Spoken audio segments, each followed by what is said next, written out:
मेरी बेटी की शादी थी और मैं कुछ दिनों की छुट्टी लेकर शादी के तमाम इंतज़ाम को देख रहा था। उस दिन सफ़र से लौटकर मैं घर आया तो पत्नी ने आकर एक लिफ़ाफ़ा मुझे पकड़ा दिया। लिफ़ाफ़ा अनजान था, लेकिन प्रेषक का नाम देखकर मुझे एक आश्चर्य मिश्रित जिज्ञासा हुई।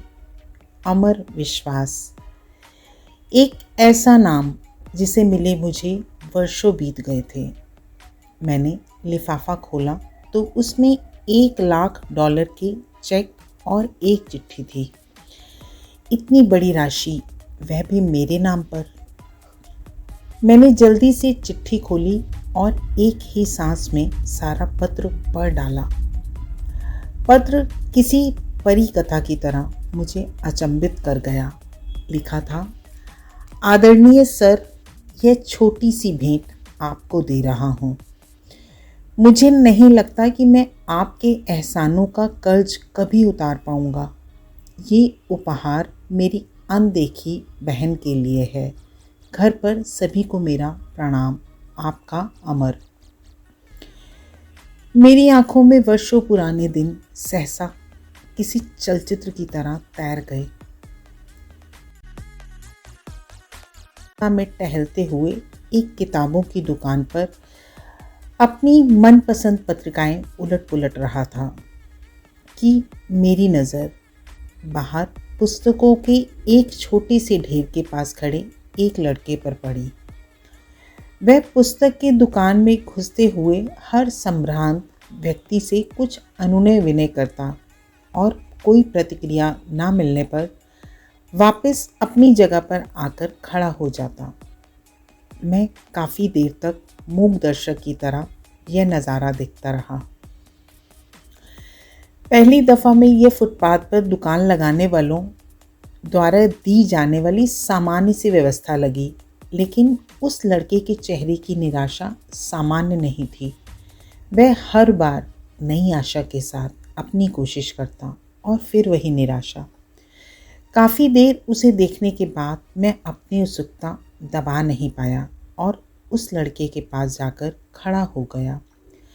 वह लड़का कुछ सामान्य सी विज्ञान की पुस्तकें बेच रहा था। मुझे देखकर उसमें उम्मीद का संचार हुआ और बड़ी ऊर्जा के साथ उसने कुछ पुस्तकें मुझे दिखानी शुरू की। मैंने उस लड़के को ध्यान से देखा। साफ सुथरा, चेहरे पर आत्मविश्वास, लेकिन पहनावा बहुत ही साधारण। ठंड का मौसम था और वह केवल एक हल्का सा स्वेटर पहने हुए था। पुस्तकें मेरे किसी काम की नहीं थी, फिर भी मैंने जैसे किसी सम्मोहन से बंधकर उससे पूछा, बच्चे, ये सारी पुस्तकें कितने की हैं? आप कितना दे सकते हैं सर?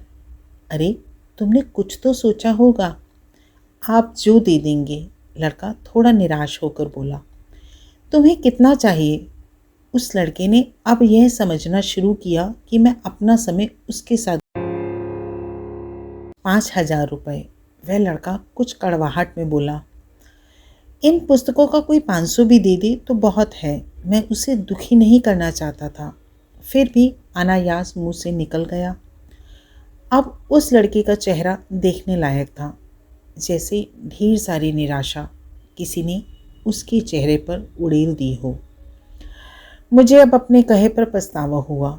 मैंने अपना एक हाथ उसके कंधे पर रखा और उसे सांत्वना भरे शब्दों में फिर पूछा, एक पुस्तक बेचने वाले नहीं लगते हो। क्या बात है, साफ साफ जरूरत है। वह लड़का तब जैसे फूट पड़ा। शायद काफ़ी समय से निराशा का उतार चढ़ाव अब उसकी बर्दाश्त से बाहर था। सर, मैं 12th कर चुका हूँ। मेरे पिता एक छोटे से रेस्तरां में काम करते हैं। मेरा मेडिकल में चयन हो गया है। अब उसमें प्रवेश के लिए मुझे पैसे की ज़रूरत है। कुछ तो मेरे पिताजी देने के लिए तैयार हैं और कुछ का इंतज़ाम वह नहीं कर पा रहे। लड़के ने एक सांस में बड़ी अच्छी अंग्रेज़ी में कहा, तुम्हारा नाम क्या है? मैंने मंत्रमुग्ध होकर पूछा, अमर विश्वास। तुम विश्वास हो और दिल छोटा करते हो। कितना पैसा चाहिए? 5,000। अब की बार उसके स्वर में दीनता थी। अगर मैं तुम्हें वह रकम दे दूं तो क्या तुम मुझे वापस कर पाओगे?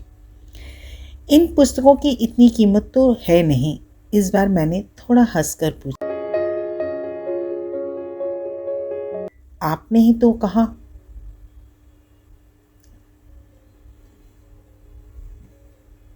मैं विश्वास हूँ। आप मुझ पर विश्वास कर सकते हैं। मैं पिछले 4 दिनों से यहाँ आता हूँ। आप पहले आदमी हैं जिसने इतना पूछा।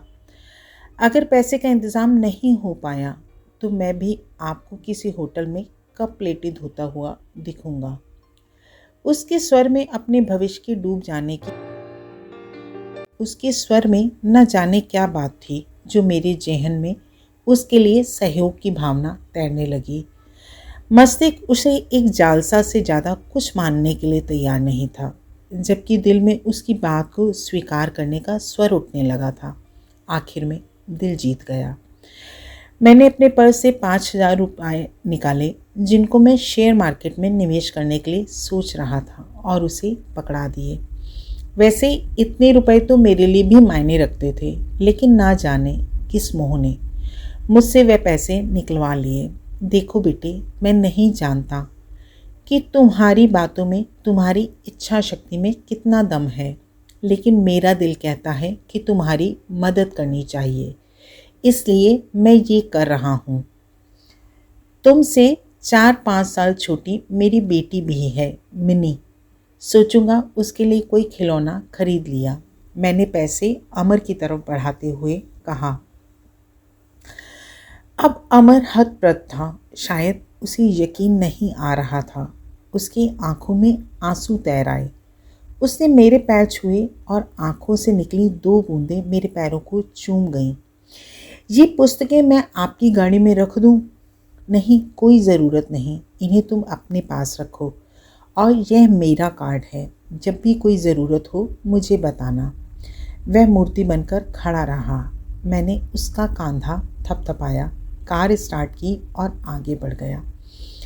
कार को चलाते हुए वह घटना मेरे दिमाग में घूम रही थी और मैं अपने खेले जुए के बारे में सोच रहा था, जिसमें अनिश्चितता ही ज़्यादा थी।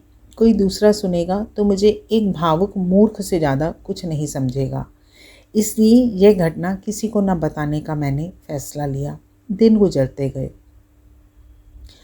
अमर ने अपने मेडिकल में दाखिले की सूचना मुझे एक पत्र के माध्यम से दी। मुझे अपनी मूर्खता में कुछ मानवता नजर आई। एक अनजान सी शक्ति में, या कहीं दिल में अंदर बैठे मानव ने मुझे प्रेरित किया कि मैं 1,000-2,000 रुपये उसके पते पर फीस भेज दूं। भावनाएं जीती और मैंने अपनी मूर्खता फिर दोहराई। दिन हवा होते रहे। उसका संक्षिप्त सा पत्र आता जिसमें 4 लाइनें होती, 2 मेरे लिए, एक अपनी पढ़ाई पर और एक मिन्नी के लिए जिसे वह अपनी बहन बोलता था। मैं अपनी मूर्खता दोहराता और उसे भूल जाता। मैंने कभी चेष्टा भी नहीं की कि उसके पास जाकर अपने पैसे का उपयोग देखूं। न कभी वह मेरे घर आया। कुछ साल तक यही क्रम चलता रहा। एक दिन उसका पत्र आया कि वह उच्च शिक्षा के लिए ऑस्ट्रेलिया जा रहा है। छात्रवृत्तियों के बारे में भी बताया था और अब एक लाइन मिन्नी के लिए भी लिखना मैं अभी भी नहीं भूला। मुझे अपनी उस मूर्खता पर दूसरी बार फक्र हुआ, बिना उस पत्र की सच्चाई जाने। समय पंख लगाकर उड़ता रहा। अमर ने अपनी शादी का कार्ड भेजा। वह शायद ऑस्ट्रेलिया में ही बसने का विचार कर चुका था। मिनी भी अपनी पढ़ाई पूरी कर चुकी थी। एक बड़े परिवार में उसका रिश्ता तय हुआ था। अब मुझे मिनी की शादी लड़के वालों की हैसियत के हिसाब से करनी थी। वह लड़का सरकारी उपक्रम का एक बड़ा अफसर था और जो कि कागजी शेर ही होता है, और शादी के प्रबंध के लिए ढेर सारे पैसों का इंतज़ाम, उधेड़ बिन और अब वह चेक। मैं वापस अपनी दुनिया में लौट चुका था, उस चेक को अपने हाथ में लिए। मैंने अमर को एक बार फिर याद किया और मिन्नी की शादी का एक कार्ड अमर को भी भेज दिया। शादी की गर्मागर्मी चल रही थी। मैं और मेरी पत्नी व्यवसायों में व्यस्त थे और मिन्नी अपनी सहेलियों में। एक बड़ी सी गाड़ी पोर्च में आकर रुकी। एक संभ्रांत सा शख्स के लिए ड्राइवर ने गाड़ी का गेट खोला।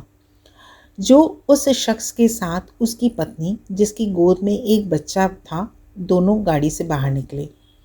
मैं अपने दरवाजे पर जाकर खड़ा हुआ तो लगा इस व्यक्ति को पहले भी कहीं देखा है।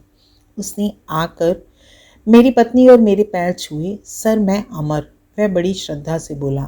मेरी पत्नी अचंभित सी खड़ी थी। मैंने बड़े गर्व से उसे सीने से लगा लिया। उसका बेटा मेरी पत्नी की गोद में घर सा अनुभव कर रहा था और मिन्नी अब भी संशय में थी। अमर अपने साथ ढेर सारे उपहार लेकर आया था। मिनी को उसने बड़ी आत्मीयता से गले लगाया और मिनी अपने भाई को पाकर बड़ी खुश थी। अमर शादी में एक बड़े भाई की रस्म हर तरह से निभाने में लगा रहा। उसने ना तो कोई बड़ी जिम्मेदारी मुझ पर डाली और ना मेरे चाहते हुए मुझे एक भी पैसा खर्च करने दिया। उसके भारत प्रवास के दिन जैसे पंख लगाकर उड़ गए। इस बार अमर जब ऑस्ट्रेलिया वापस लौटा तो हवाई अड्डे पर उसको विदा करते हुए न केवल मेरा बल्कि मेरी पत्नी मिनी सभी की आंखें नम थीं।